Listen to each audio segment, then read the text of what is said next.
I am the Tofu Golem. Please enjoy the video. You create the file now. Open Illustrator and select File New. Set a clear canvas size and color mode. Decide RGB versus CMYK depending on output, and pick precise units like px or in. Once done, enable multiple artboards if you need variants, and add a primary layer for sketches. Make sure to name your layers immediately so you won't lose organization later. This saves time during revisions and keeps exports tidy for web, print, or client delivery. You now build the artwork using vectors for scalability. Place any existing SVG or PNG files, then trace or redraw with the pen and shape builder tools.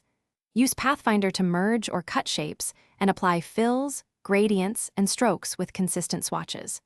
Group related elements and lock completed groups so you don't accidentally move them.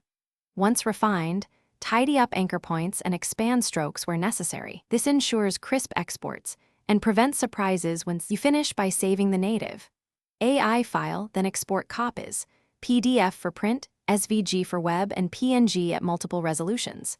Make sure to embed fonts or outline text to avoid font substitutions and set bleed and trim for print jobs.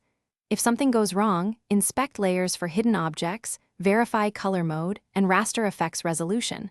Also check linked assets paths. Finally, run a quick proof at 100%. This catches pixelation, misalignment, or missing links before delivery. Thanks for watching. Consider subscribing if we helped you today.